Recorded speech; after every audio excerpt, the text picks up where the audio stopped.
So the new mission table for Shadowlands is called Shadowlands Adventures. Part of your Sanctum for your Covenant. It's one of the 4 upgrades that you can get. So your command table, you got 3 levels of it. Your first one's going to activate it where you can go and run your missions daily. Your second one is going to increase the healing naturally by your companions by 25%. It's quite expensive to do. Your rank 3 is going to reduce the time it takes to run your missions by 25%. Again, it's really expensive to do. I don't see us actually going past level 1. If you want these other 2, go for it. I'm not going to.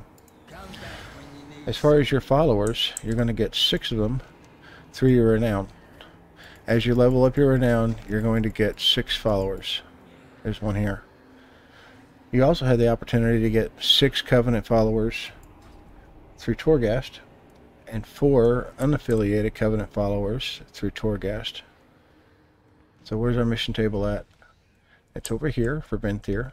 Very similar spots in all 4 of the Covenants.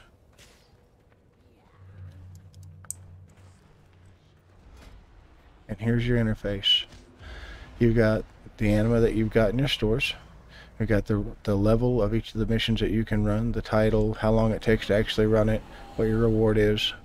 When you hover over this, you'll see a short description about the mission, what the rewards are, and how long it's going to be on your table until it expires naturally. Which means if you don't run it, it's just going to fade away and go off your mission table. You've got different levels, different complexities.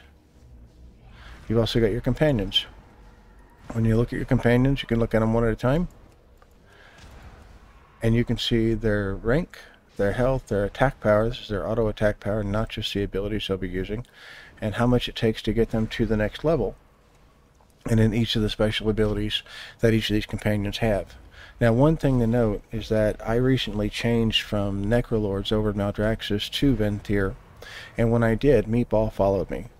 So the ones that are neutral, that are not affiliated with your Covenants, they will follow you if you decide that you want to change. He did not start off at level 1 whenever he came with me to the Venthyr. He came over at level 18, which is where I had gotten him to with Maldraxxus. I found him in Torghast. Another one that I found in Torghast was Crowman. I spent 9 runs in Torghast to get him, and I had to find out that he was there from some of my guildies, because normally I only go in and run the level 8s in order to get my soul ash for the week. But I had heard that he was in there, so I went back in and I farmed level 2 and level 3 and level 4 until I finally got him to drop. One more thing whenever you change Covenants is that you can play catch up on some of these guys in Torghast. When I moved over from Maldraxxus over to Venthyr, the first time I went into Torghast, I picked up 3 followers that week. I had already had 3 followers for Maldraxxus, but coming over here I didn't have any other than Meatball. And so when I went in, I picked up 3 of my very first run through Torghast. So you can play catch up. Your troops. On your troops, you usually have 2 kinds of troops. You're going to have one that's more or less ranged and one that is close combat. The close combat is going to have more health. It's going to be tankier. The ranged one is going to do more on the attack side. So you can stack these in your adventures. So let's look at this. Say I just wanted to bring these guys in. You have to have at least one of your followers in here. So one here. You can bring these in multiples at a time. And I could send that off just like that. I don't want to. I'm not going to. I'm going to show you how to do this, but by doing this way, one way to tell whether or not you've got a solid opportunity to complete this mission is look at the health and the damage of the opposing team, and look at the health and the damage of your team, and as long as yours is considerably higher than the other ones, you've got a pretty solid shot that you're going to complete this.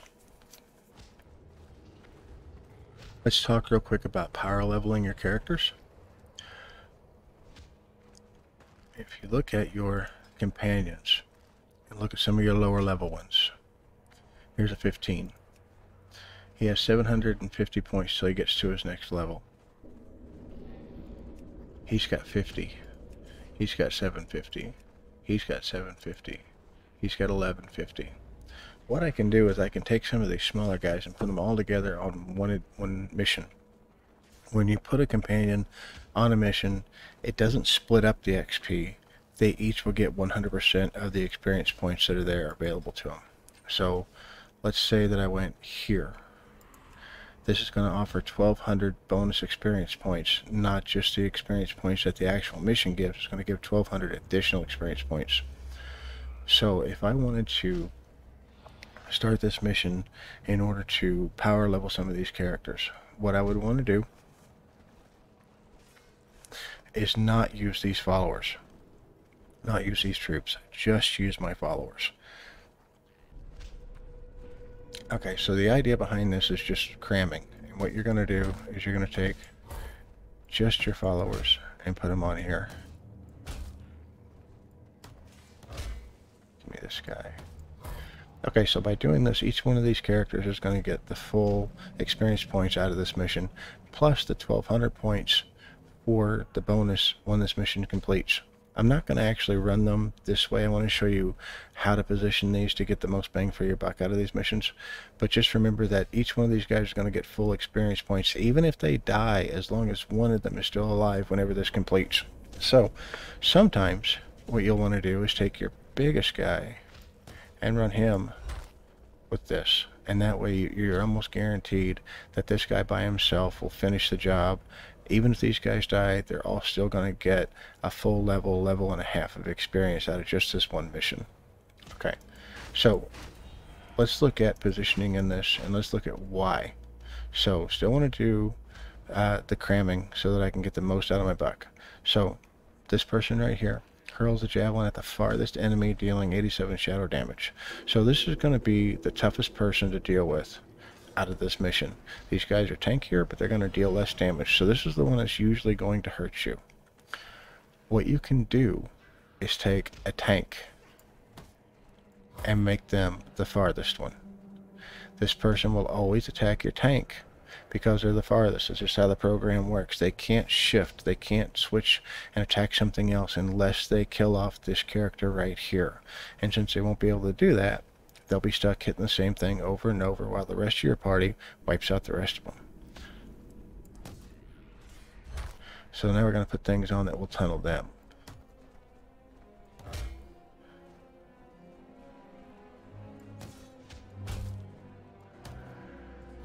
Okay, so now I have 5 of my guys on here. I've got a tank in the farthest position, so it's going to take all the hits from here. They have a lot more health. They do 248 in damage. I do 502 in damage. I've only got about half the health, but I'm going to succeed when I do this mission. So we're going to start this mission. Now I did some earlier in the day like that, and I've got those. I'm going to be bringing those up in a few minutes to show you examples of how I finished those same missions with the same type of strategy and how those played through.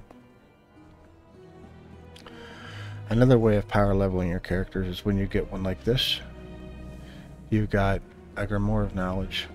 Open your followers page and use this item to grant 2,400 experience points directly to a companion.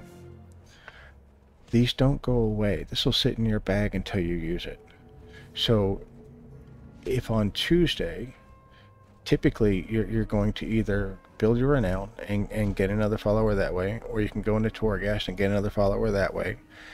And when you get those followers, it's going to do 2 things. It's going to start off at level 1. It's also going to bring down the level of your troops. The troops are the average level of all of your followers. So if you were to add all these up and divide them by the number of followers that you have, you would get right at 18. It would be like 17.8 or 18.3. It rounds off, it's 18. So when you add another level 1 character up here, it's going to drop their level. In the beginning, when you've only got a couple of these guys, it'll drop it significantly. So what I would suggest is not only use the cramming method in order to get the most bang for your buck out of the missions, but also hold on to these if you're doing missions over the weekend, so that on Tuesday or on Wednesday, whenever you go through and you get your new follower, you can apply this immediately to them. 2,400 experience points takes a level 1 character to level 9. It'll immediately give you a big boost on that one character. If you've got more than one of these in your bag, then it's not going to hurt you at all to get that one new follower, because you're going to raise him up to at least level 12 right off the bat, and then put him into a mission, cramming method with somebody else, and you'll be right back up to having level 18 characters. Okay, so I am going to take a minute. I'm going to show you an add-on that is available to you as well. It's called Venture Plan, and it changes the interface that you can see here. So we've gone over what you can see, all the information is provided, and now we're going to look at Venture Plan.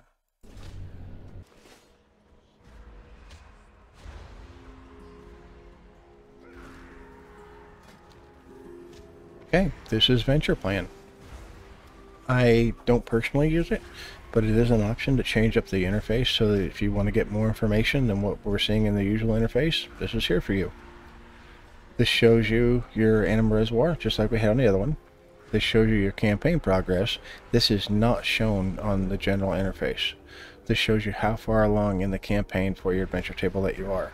The higher up this number goes, the more opportunities you'll have for soul ash missions, bigger missions, like I've got one here for 120 soul ash. Now, when I was with Maldraxxus, I did complete 4 soul ash missions. I only attempted 4. I completed all 4 of them. I did it by using correct positioning, like I showed you a minute ago, using tanks as the farthest point, things like that. So you've got the experience that a person will gain from doing this mission. That is not giving in the usual UI. The other UI doesn't give you this information. It doesn't give you this information. This is the reward that you do see in the standard UI. This is the health of the guys you'll be up against, the damage of the guys you'll be up against. This is the base cost for that mission. So if you go to do that mission, it's going to cost you at least 10 anima. As you add followers, as you add companions into it, it will increase this. This is just the base cost. This is the duration of the mission, and this is the amount of time that it's got left on your mission table. When you select that, it takes you right back into your standard one, with the 2 exceptions. One, it shows you the XP and the rewards, and it also shows you this. This is a guess, a best guess on whether or not it's going to work for you. So let's fill this up. Let's go ahead and we'll take a range guy, take a melee guy, take a healer, and we'll take 2 of our melee guys. So just standard look. So here we know that we're ahead of the game. So on here, Cursed Adventurer's Guide, read this guide determining the fate of your adventure. Do not believe its lies. Balanced druids are not emergency rations. So this is going to give you a best guess on whether or not you're going to win. There you go. It says victorious. It's going to take 3 turns to do it. It's going to show you how many hit points people have. It's a good guess. I just like to use the standard UI. I go based on this, and I go based on positioning. If you want to use this, again, it's called Venture Plan. I will have a link to it in the description below the video, as well as a link to the Wowhead guide explaining how the adventures work, and it'll give you a description of another add-on that you can use as well. That is basically using the information that I've already shown you here and here to guess whether or not you're going to complete the mission in time.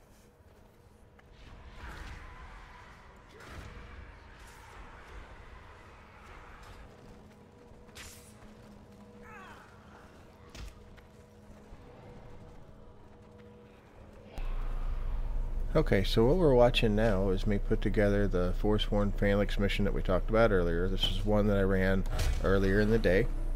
When I'm putting this together, I'm putting the tank in the bottom right hand corner, just like we talked about positioning for that phalanx person up at the top that's going to constantly attack the person that's farthest away. They'll keep focused on that. The rest of my group can focus on the rest of the party. And remember that whenever you're doing this, you only need one of these people to survive. As long as just one survives, everybody gets experience out of it. When it comes to healing your characters, you've got 3 methods of healing. You can either just forget about it, let them sit there all day long. They will gradually heal up over time, naturally on their own. You can pay anima to heal them, which is extremely expensive and a huge waste of anima. The most effective way that I found to heal your guys is to take even the damaged ones, even the ones who are almost dead, and put them into a lower level fight with at least one guy who's got plenty of health. And as long as he finishes that fight, the minute they level up, the minute they ding, they all go back to full health. That's the fastest, most efficient way to heal your troops. So, power leveling, positioning, cramming if you need to, effective ways to heal without spending anima. These are the top pointers that I can give you, and I guarantee that if you follow this, this is going to significantly increase your chances at winning these things. So, best of luck to you. Enjoy, and thanks for watching.